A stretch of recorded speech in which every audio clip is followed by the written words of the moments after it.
আমার ছাদ বাগানে বেশ কিছু সবজি হারভেস্ট করার মতো হয়ে গেছে। তো সেই সবজিগুলোকে আজ আমি বাগান থেকে তুলে নেব আর সেগুলো আপনাদের সাথে শেয়ারও করব। তো লাল শাক কিভাবে বাগানে বা টবে করবেন সেই নিয়ে ভিডিও আমি দিয়েছি।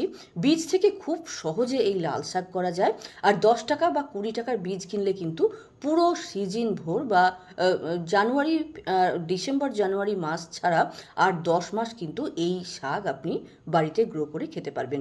আর এর সবথেকে বড় সুবিধা হলো যে ছোট পট, বড় পট বা ভাঙা ঝুড়ি বা মগ বা প্লাস্টিকের ডিব্বা যে কোনো জায়গায় মাটি ভরে কিন্তু আপনি এই শাক গ্রো করতে পারেন।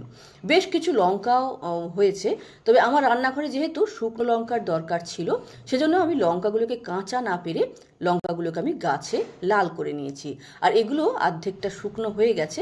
এবার আজকে আমি সমস্ত লঙ্কাগুলোকে গাছ থেকে পেরে নেব আর এগুলোকে রোদে শুকিয়ে শুকনো লঙ্কা হিসেবে ব্যবহার করব। লঙ্কা মোটামুটি 12 মাসই আপনি করতে পারেন, যদিও শীতকালে খুব ভালো হয় বা শীতকালে ফলনটা অনেক বেশি পাওয়া যায় গরমের তুলনায়। গরমে লঙ্কার সাইজটা একটু ছোট হয়ে যায় বা ফলনটা একটু কম পাওয়া যায়, কিন্তু আপনি যদি গরমকালেও লঙ্কা গাছ লাগাতে চান করতে পারেন। বীজ থেকে বা লঙ্কার চারা কিনে আপনি লঙ্কা গাছ এখনও লাগাতে পারেন। টমেটোর অবস্থা খুবই খারাপ হয়ে গেছে। কিছু গাছ, যে গাছগুলো প্রথম দিকে লাগিয়েছিলাম সেগুলো প্রায় শুকিয়ে এসেছে গরমে, রোদের তাতে। আর যে গাছগুলো একদম লাস্টের দিকে লাগিয়েছি সেই গাছগুলো থেকে এখন একটু ফসল পাওয়া যাচ্ছে, টমেটো পাওয়া যাচ্ছে।